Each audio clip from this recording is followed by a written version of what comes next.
itakol makaigsunan karon unsa ang maayong balita sa pagkabanhaw ni Kristo. The good news of the resurrection. So sa atong scripture kanina nga gibasa ni Sister Gagang, nga makita makaigsunan sa libro sa Mateo 28, 1 ngadto sa 6. Sa diyang nabasa ganina makaigsunan, nakaanak ko nga nilupod kaayo kay pagmakod sa atong nahitabo. No? Unya milabay ang adlaw nga pagpahulay. So kadlawon sa adlaw Domingo, check ay ta. Praise God, no? Adlaw Domingo kadlawon makaigsunan si Maria ang Magdalena o ang laing Maria nangadto aron pagtan-aw sa lubnganan. So kay na ginastorya naman niya after 3 days makaigsunan mamanaw sa Jesus. So Mary Magdalene, nakinutong mo ni Mary Magdalene katong itang nagbuak sa iyang pahumot. Oh, muni siya. Kay niadto sila sa iyo no sa lubnganan ni Jesus pagkados unya sa kalit dihay kusog kay nga linog ug usa ka anghel sa Ginoo mikunsa gikan sa langit.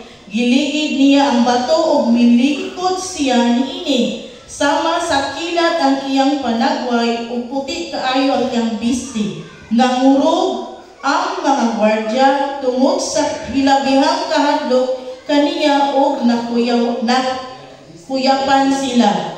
Unya ang anghel ngayon sa mga babae, ayaw kamo kahadlok, nasayod ako nga nangita kamo ka Jesus nga gilansang sa cross. Wala na siya dinhi, nabanaw na siya sumala gayud sa ingon. Dali kamo tan-awa ang dapit nga gilugnanan niya. Unya adtua dayon ug sultihi ang iyang mga tinun-an nga nabanaw siya ug naguna kanila aron nga karon ngadto sa Galilea. Dito ikabihag nila siya. Hinumdumi ang akong giingon kaniya utso. Busa midali sila pagbiya sa lubnganan nga may kahadlok uban sa dakong kalipay. Nanagan sila aron pagbalita sa iyang mga tinun-an. Okay. During this time makaigsunan, no, ang mga disipulo ni Christ, wala sila ni atog sa yudad to. Takubalong sa rason nila, no? Pero gi-mention diri is ang present lang atong atay is the angel of the Lord. Then, the guardia, ang mga guardia sa lumanan, guardiahan siya. Then, the two women, si Mary, si Maria, and the other Mary, si Mary Magdalene. Okay. So, before ta mo proceed makaigsuunan, so kung mangutana ta sa usa ka pangutana, di ba kanang mga reels karon kay simple kay mga questions, no? What do you think is the most significant event, no, sa entire Bible? Naatay na ilahan nga mga entry. Depende asa ka makaigsuunan na pananahinag maayo. So, kung pangutan mo kay dito ra gyud sa langit kay mura ra na siya og kanang ikwanta na judge na si Jesus ay mag-witness, mag-testify siya o pangutan ka makaigsuunan makatubag ba ka sa imong answer. Kay unsa sa Biblia para kanimo ang pinaka mas importanteng panghitabo? O na, dayon sundi dayon kaduha nga pangutana. O kung kana ang imong gipili unsa man ang panghitabo nga nakausab nimo. Okay, assignment lang ay bitaw. So mo na siya nga pangutana makaigsuunan kung mo-mention ta from Genesis to Revelation makaigsuunan, anak nga tanan makaigsuunan, useful na siya, no, profitable na siya sa atoan, tanan ang tanan nga event sa Bible are already kanang gina-arrange siya in chronological order from the creation.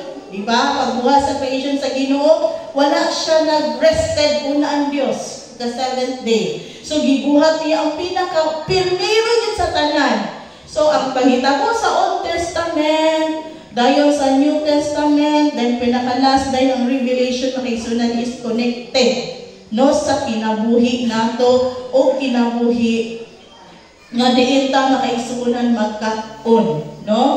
Okay. So, inana siya. Okay, atong gitanaw ba na ganina makaigsunan, no? inaana ko mga pangitabo. Okay, balik ko sa next slide sa mga isunod. The good news of His resurrection is, sa itong nabasa is makita din na sa Matthew 28:1 to 18. Ang first is, makaigsugunan is, balik ko sa next slide, is, nga bang makatawag mong tagmaayong balita ang pagkabanhaw ni Kristo? Maayo ba ng balita ninyo? Amen. No? Anong maayo man siya ng balita na kaigsunan? Tungod kay ang maayong balita na kaigsunan nga atong ituan, aduna siyang ebidensya. No, aduna siya mga ebidensya nga no kay maayo kay sa natanan ang pagkabanhaw ni Kristo. Meaning to say, na kay ipaprove makaigsunan no nga ato i-share sa atong isig ka tao unsa ka importante ang pagkabanhaw ni Kristo. So sa atong gibasa ganina sa Mateo makaigsunan 28:1 to 8 makaigsunan sa verse 6 na giingon din na makaigsunan sa angel, wala na siya dinhi, nabanhaw na siya, sumala gayud sa giingon. So ang usa ka ebidensya makaigsunan is ang lubnganan wala na dito si Jesus. Palakpak ang Ginoo. Praise God. No, tinuod ang istorya. No? Wala na dito. Ebidensya na siya isuon. Ikaduha, kung sa gingon sa angel kayo, nagpahinungdong niya ba kayo? Sumala gayod sa iyang giingon. Gipahinungdong man pa yun sa anghel si Mary o sa other Mary Magdalene nga giingon naman ni Jesus na after 3 days, mabanhaw siya. Asa siya dito imit? Dito sa Galilea. Yan ang nakalimot sila, mas ka-excited makaisunan. So the scripture, kung saan nakasunod sa scripture makaisunan, is fulfilled. Na kitabo yun makaisunan. The third evidence makaisunan is na ay eyewitness. Ang pagkabanhaw ni Kristo makaisunan na ay mga mata na nakakita. Dili lang siya nga fairy storytelling. Pino ito si Kuan. So naagi siya witness igsuon to prove that the word of God is true. Ang witness, ang angel, ang mga gwardya, dayon ang duha ka babay, si Mary Magdalene o si Maria. But kung imo basahon makaisunan, ang sa letter part ani sa diri sa 11, paingon diri sa verse 15. Na ako'y negatibo po ng mga sulsol sa di maayo. No? Kaya itong paglagay-lagay, hatag ba under the table, sa una rin ng panahon, miskin pa rin sa panahon sa pagkabanhaw ni Kristo. Pagkabalo sa mga gwardya makaisunan, nagdagan sila, dahinggila, istoryahan. Sa verse 11, samtang naglakaw ang mga babay, pipila ka mga sundalo nga nagbantay sa lubnganan na mauli sa syudad, o gisigila nila ang kadagkuan sa mga pari sa tanan nga sang nga naitabo.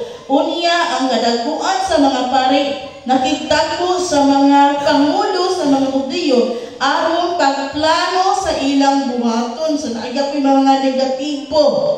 O ang mga sundalo gihatagan nila daghang kwarta.